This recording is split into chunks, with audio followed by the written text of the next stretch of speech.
उदयपुर से बड़ी खबर आ रही है, जहां पर सलूम्बर में बीजेपी की अहम बैठक भी होनी है। उपचुनाव को लेकर बताया जा रहा है बैठक होगी, तो मदन राठौड़, राधा मोहन अग्रवाल इसमें शामिल होंगे। इस वक्त की सबसे बड़ी जानकारी आपको दे रहे हैं उदयपुर से, जहां पर सलूम्बर में बीजेपी की एक अहम बैठक होने जा रही है। उपचुनाव है आने वाले दिनों में और उसी को लेकर के ये बैठक होगी, जिसमें आने वाले दिनों में कैसे उपचुनाव में रणनीति बने, कैसे कार्यकर्ताओं के बीच जो कार्यकर्ता है वो आम जनता के बीच पहुंचे, इसको लेकर के जो है आज चर्चा विमर्श किया जाएगा। मदन राठौड़ और राधा मोहन अग्रवाल इस बैठक में शामिल होंगे।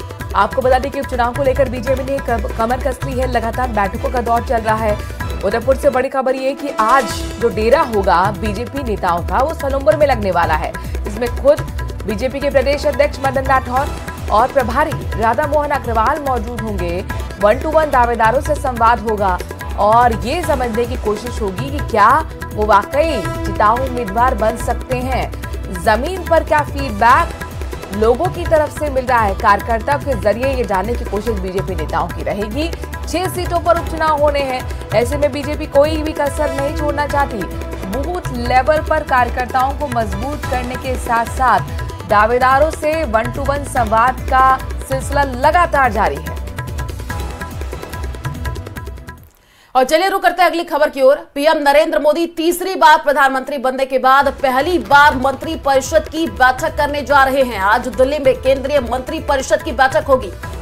इस बैठक में सरकार की प्राथमिकताओं और नीतियों पर चर्चा होगी। तो आज केंद्रीय परिषद की महत्वपूर्ण बैठक है। प्रधानमंत्री नरेंद्र मोदी तीसरी बार प्रधानमंत्री बने और उसके बाद ये पहली मंत्री परिषद की बैठक है, लिहाजा काफी महत्वपूर्ण। दिल्ली में केंद्रीय मंत्री परिषद की जो बैठक हो रही है, इसमें बताया जा रहा है कि सरकार की जो प्रायोरिटीज है, यानी कि जो प्राथमिकताएं हैं और जो नीतियां हैं, उन पर खास तौर पर फोकस होगा। प्रधानमंत्री नरेंद्र मोदी लगातार ये कहते आए हैं कि जो गारंटियां हमने दी हैं उन पर किस तरीके से अमल करना है और साथ साथ कैसे विश्व की तीसरी अर्थव्यवस्था बनाना है। इससे जुड़ी हुई तमाम जो नीतियां हैं उसको लेकर संभवतः आज मंत्री परिषद की बैठक में प्रधानमंत्री नरेंद्र मोदी खुद मौजूद होंगे, जिसमें ये चर्चा की जा रही है।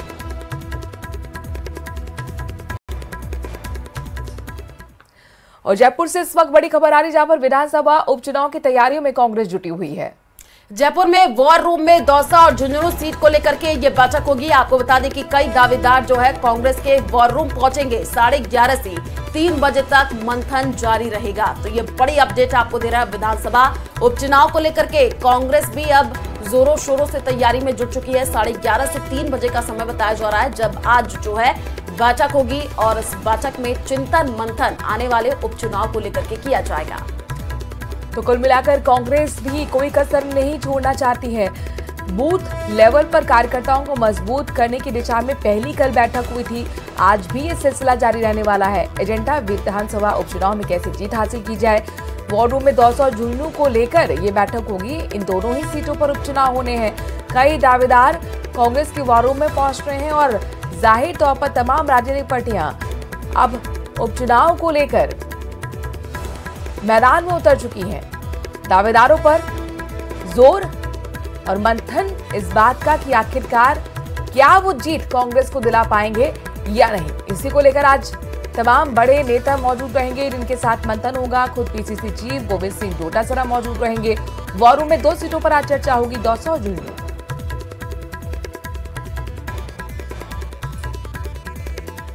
इस बीच एक और महत्वपूर्ण खबर। भरतपुर में संत विजयदास आत्मदाह मामले की दोबारा जांच होगी। आईजी रेंज राहुल प्रकाश के मुताबिक जांच में सभी तथ्यों पर अनुसंधान नहीं हो पाया था और इसीलिए अग्रिम जांच के लिए तैयार किया गया है। अब एडिशनल एसपी के स्तर पर दोबारा से जांच की बात कही गई है। आईजी राहुल प्रकाश ने कहा है कि किसी भी दोषी को बख्शा नहीं जाएगा, दोषियों के खिलाफ कड़ी कार्रवाई की जाएगी।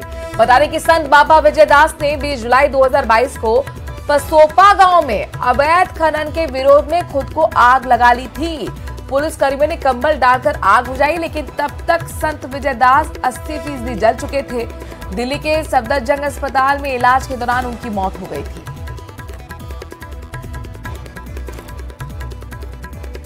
तो दोषियों के खिलाफ कड़ी कार्रवाई की जाएगी। अवैध खनन न रुकने के कारण जो है आत्मदाह किया था संत विजयदास के आत्मदाह का ये पूरा मामला है और इसी को लेकर के बड़ा बयान भी सामने आया है। जांच में सभी तथ्यों पर अनुसंधान नहीं हो पाया। ये बड़ी अपडेट आपको दे रहे हैं।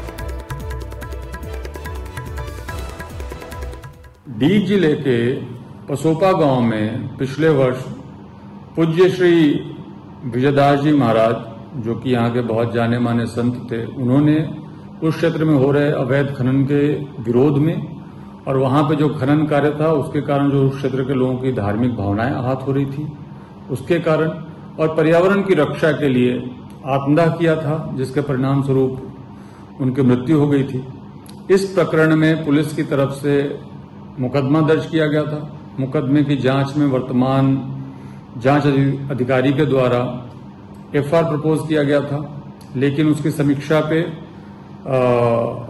मैं उससे सहमत नहीं हूं और उसी आधार पर उसके अग्रिम अनुसंधान के लिए एडिशनल एसपी कामा को पत्रावली दी गई है, जो कि उसके समस्त तथ्यों पर जांच करेंगे और इसमें किसी भी दोषी को बख्शा नहीं जाएगा। राजधानी जयपुर में 18 अगस्त को नाहरगढ़ की पहाड़ी पर इंजीनियरिंग स्टूडेंट अनुज के अपहरण कांड में पुलिस को बहुत बड़ी सफलता मिली है। जयपुर पुलिस ने ऑपरेशन चेकमेट चला करके किस तरह 5 आरोपियों को गिरफ्तार किया और किस तरह अपहृत इंजीनियरिंग स्टूडेंट अनुज को छुड़ाया, इस पर देखिए हमारी ये खास रिपोर्ट। नाहरगढ़ फोर्ट से किडनैपिंग, तगड़ी प्लानिंग के साथ अपहरण, अलग अलग लोकेशन से कॉल, एक क्लू और गिरफ्त में आरोपी। तस्वीरों में दिख रहा युवक अनुज है। अनुज ने कभी सोचा भी नहीं होगा कि नाहरगढ़ फोर्ट से सनसेट उसकी जिंदगी में अंधेरा ले आएगा और उसका किडनैप हो जाएगा। दिनांक 18 तारीख को जयपुर शहर में नाहरगढ़ के पहाड़ों के बीच में से एक रैंडम किडनैपिंग हो गया। तारीख 18 अगस्त। इंजीनियरिंग की पढ़ाई करने वाला अनुज अपने दोस्त के साथ नाहरगढ़ फोर्ट घूमने गया था। तभी 3-4 लोगों ने घेर कर उसका किडनैप कर लिया। यही नहीं, आरोपियों ने साथी युवक की पिटाई की और नशीली दवाएं खिलाकर उसे वहीं बांधकर छोड़ दिया। उसके बाद अनुज को गाड़ी की डिक्की में डालकर सोलन के लिए फरार हो गए। आरोपियों ने पीड़ित को नशे की गोलियां खिलाई ताकि पीड़ित होश में न आए। इसके लिए आरोपियों ने युवक को बार बार नशे की गोलियां खिलाई। किसी तरह दोस्त ने वहां से छूटकर पुलिस को जानकारी दी। चिल्ला रहा था तो उन्होंने मेरी आंख पे मुक्का मारा है यहाँ पे, तो ये चीज़ हुई है सर। और क्या बोलते हैं, मेरे को पकड़ करके मेरे को झाड़ियों में ले गए। झाड़ियों में ले जा करके उन्होंने वो कोड वर्ड में बात कर रहे थे, 2 नंबर 3 नंबर जी। और सर क्या बोलते हैं, उन्होंने ऐसे बोला कि उन्होंने भटकाने की कोशिश करी हमको कि तुमसे दुश्मनी है, तुम्हारे बाप से दुश्मनी है, अनुज के प्रति बोले, यानी जिनके पिताजी से दुश्मनी है, ऐसे बोला। और सर आपको क्यों छोड़ गए वो लोग वहाँ पर और अनुज को क्यों ले गए, ऐसे कुछ ध्यान है आपको इस बारे में? आपने खुद को फिर क्या किया उसके बाद में? सर वहाँ पर सर मेरे को पता नहीं, उन्होंने मेरे को छोड़ गए, अब तक मेरे को पता नहीं चला या नहीं। किडनैपिंग के बाद आरोपी युवक को सोलन लेकर चले गए और वहां से शुरू किया रंगदारी का खेल। पुलिस को गुमराह करने के लिए आरोपियों ने अलग अलग जगह से कॉल करने शुरू किए। पहली कॉल पीड़ित के नंबर से की, लोकेशन चेंज थी।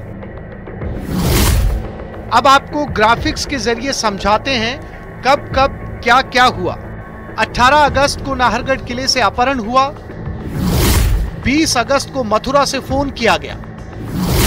21 अगस्त को देहरादून से फोन किया गया।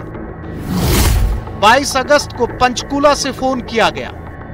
आरोपियों ने जब परिजनों को पहली कॉल कर 20 लाख रुपए की फिरौती मांगी, पिता ऑटो रिक्शा चालक शिवलहरी मीणा के हाथ पैर फूल गए। उधर पुलिस पड़ताल में जुटी थी। कॉल के बाद पुलिस ने कई टीमों का गठन किया और जांच में जुट गई।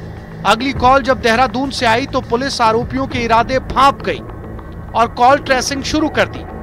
22 अगस्त को ब्रह्मपुरी थाने में केस दर्ज हुआ और अब कॉल पंचकूला से आई। आरोपियों ने फिरौती को चंडीगढ़ मंगवाया, वहां कोई नहीं मिला। वो विक्टिम का फोन आया कि आपका बच्चा जो है हमारा कब्जे में है और आपको उसको सुरक्षित चाहें तो हमें 20 लाख का फिरौती चाहिए। ये कॉल मैच्योर हो गया मथुरा से और उसके अगले रोज फिर कॉल आ गया। वो कॉल भी सेम फिरौती का मांग का था उसको छोड़ने के लिए इतना पैसा चाहिए। और वो कॉल मैच्योर हुआ था देहरादून से। लगातार चेंज होती लोकेशन से पुलिस कंफ्यूज हो रही थी। फिर पुलिस को आरोपियों के सोलन में होने का क्लू मिला और पुलिस ने दबिश देकर पहले इन्फॉर्मर को धरा।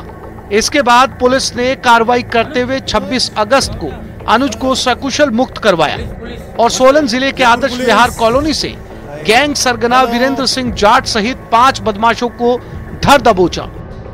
यस सर, मैं 18 अगस्त को लगभग 5:30 बजे अपने दोस्त के साथ नाहरगढ़ में घूमने गया था सनसेट पॉइंट पे। तो वहाँ पे हम लोग 7 बजे के लगभग पहुँचे, 7:30 के लगभग हम वापस हो रहे थे। तो हम दोनों ही थे वहाँ पे और लगभग थोड़ा अंधेरा हो गया था। हम थोड़ा ही आगे आए थे कि ये 5 लोग अचानक से हम पे हमला किए और हमारे मुँह पे टेप और रस्सी से हमें बांध दिया। नेक्स्ट मॉर्निंग में मैं होश आया तो इन्होंने मुझे रास्ते में भी नशे की गोलियां घोल के पिलाई थी, क्योंकि मैं सोया नहीं था। तो शायद इन्होंने इसीलिए वापस से रास्ते में 3 गोलियां नशे की मेरे को घोल के पिलाई थी। तो उसके बाद इन्होंने मम्मी पापा से बात की। इन्होंने एक दिन मुझसे वीडियो बनवाया था दिन में कि मम्मी पापा को ये बोलो। उसके बाद नेक्स्ट डे एक और वीडियो बनवाया। वो रात के लगभग वीडियो होगा 2-3 बजे मैं सो रखा था। उस टाइम में उन्होंने उठा के मेरे से वीडियो बनवाया। और उसके बाद 26 तारीख को सुबह 5 बजे लगभग पुलिस आ गई थी और उन्होंने वहाँ पे उनको पकड़ लिया सबको। पुलिस ने बताया कि जन्माष्टमी के दिन अनुज का जन्मदिन था। ऐसे में जयपुर पुलिस ने अनुज को अपहरणकर्ताओं के चंगुल से सकुशल छुड़ाने के बाद केक काटकर जन्मदिन मनाया। पिछले 9 दिनों से अपहरणकर्ताओं की चंगुल में कैद अनुज के चेहरे पर खुशी भी लौट आई, वहीं जिंदगी जीने की उम्मीद भी। तो हमारे टीम वहां तैयार थे। तो जो कलेक्शन के लिए जो खड़े थे वो आदमी वहां पकड़ में आ गया। उसको डिलीवरी जिसको देना था वो रेलवे स्टेशन के एंट्रेंस के तरफ था, वो पकड़ में आ गया। और उनके पूछताछ से वो बताया कि हमारे यहाँ किराए का मकान है आगे, वहाँ विक्टिम है। बाकी वहाँ हम लेके गए, वहाँ विक्टिम सुरक्षित मिला। वहाँ निगरानी करने वाला 2 और मिला। और वहाँ मेन जो इसका टीम लीडर है, गैंग लीडर है, उसका एक लिव इन रिलेशन में रहता एक महिला भी मिला। इधर पूछताछ में खुलासा हुआ, आरोपी वीरेंद्र सिंह ने अनुज को अपनी लिव इन पार्टनर जमुना सरकार के किराए के घर पर कमरे में बांध कर रखा और यहाँ भी अनुज को बुरी तरह नशीली दवाएं देकर टॉर्चर किया। आरोपी वीरेंद्र सिंह जाट भरतपुर का रहने वाला है और सॉफ्टवेयर इंजीनियर है। वीरेंद्र ने कर्ज उतारने के लिए पहली बार अपहरण की वारदात रची थी। अपहरणकर्ताओं ने एक 20 लाख रुपए की फिरौती के लिए नाहरगढ़ किले पर 18 अगस्त की शाम को अपहरण की वारदात को अंजाम दिया, लेकिन किस्मत ने और जयपुर पुलिस के प्रयासों ने इन दोनों बालकों को सकुशल बरामद कर लिया। कैमरा पर्सन दिलीप के साथ विष्णु शर्मा, न्यूज 18 राजस्थान, जयपुर। और चलिए रुक करते हैं बड़ी खबर की ओर। पाली से बड़ी खबर सामने आ रही है। निम्बोल में 3 फीट बहती रपट से नदी में ट्रक बहा है। तेज बहाव में बहने लगे ड्राइवर और खलासी। ये देखिए तस्वीर आपके सामने है, खौफनाक और डराने वाली तस्वीरें, जहां पर तेज बहाव में पानी में ट्रक बह गया। ड्राइवर और खलासी तेज बहाव में साथ में बहे। कांस्टेबल ने रस्सी से ड्राइवर और खलासी को बचा लिया। कांस्टेबल की सजगता से जाहिर तौर पर ट्रक के ड्राइवर और खलासी की जान बच पाई है।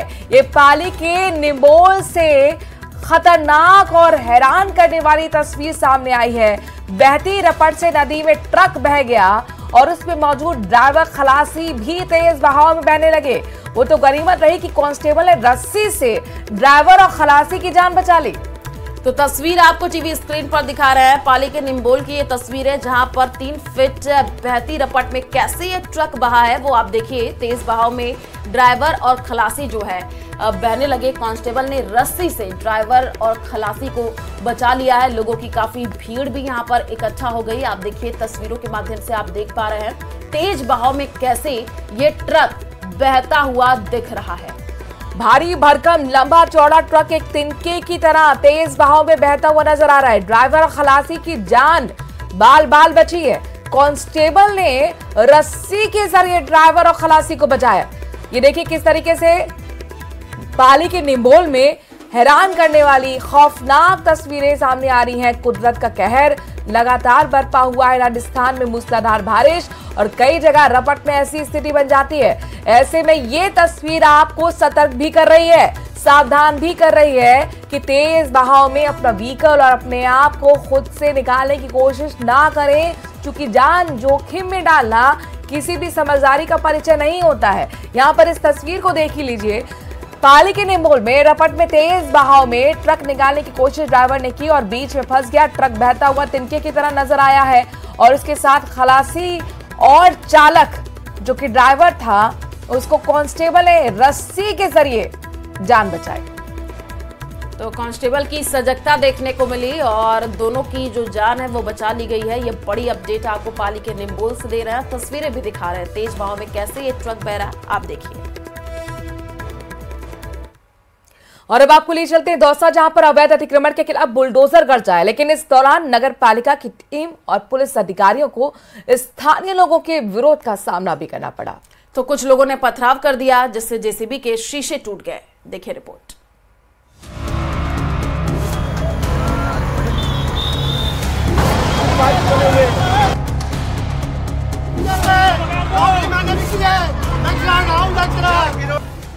बुलडोजर कार्रवाई का भारी विरोध। अवैध निर्माण ध्वस्त करने पहुंची टीम पर पथराव में जेसीबी का टूटा शीशा, मची भगदड़। स्टे के बावजूद भी दुकानें तोड़ने का आरोप। न विरोध काम आया न मान मनौवल और न ही स्टे का कागज राहत दिला पाया। सभी कुछ नाकाम रहा। बुलडोजर ने एक एक कर दोनों दुकानों को जमींदोज कर दिया। ये तस्वीरें दौसा के भरतपुर रोड की हैं, जहां अवैध निर्माण को ध्वस्त करने पहुंची महुआ नगर पालिका की टीम और पुलिस अधिकारियों को स्थानीय लोगों के भारी विरोध का सामना करना पड़ा। बुलडोजर कार्रवाई के दौरान कुछ असामाजिक तत्वों ने पथराव भी किया, जिससे जेसीबी के शीशे टूट गए। बेकाबू हो रही भीड़ को पुलिस ने खदेड़ने की कोशिश की तो वहीं कुछ महिलाएं जेसीबी के सामने आ गईं और इस कार्रवाई का विरोध किया। हंगामे के बीच पूर्व विधायक ओम प्रकाश हुड्डा भी लोगों के साथ नजर आए। अधिकारियों से हाथ जोड़कर कार्रवाई नहीं करने के लिए गिड़गिड़ाते रहे। इस बीच ओम प्रकाश हुड्डा की डीएसपी राजेंद्र मीणा, अधिशासी अधिकारी सुरेंद्र कुमार मीणा से तीखी बहस भी हो गई। ओम प्रकाश हुड्डा हाथों में स्टे का पेपर लेकर कार्रवाई रोकने को कहते रहे, लेकिन नगर पालिका का बुलडोजर नहीं रुका और निर्माण को ढहा दिया।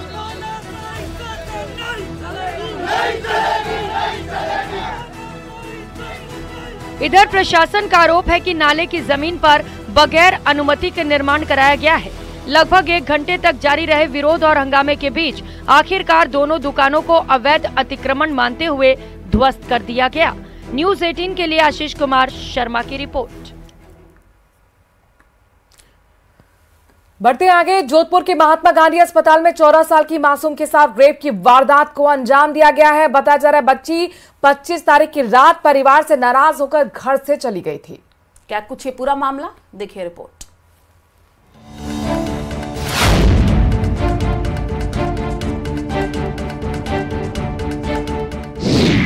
महात्मा गांधी अस्पताल में बच्ची से गैंगरेप।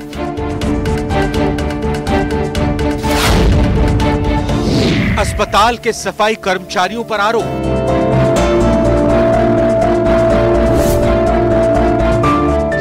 घटना के बाद पुलिस प्रशासन जांच में जुटा।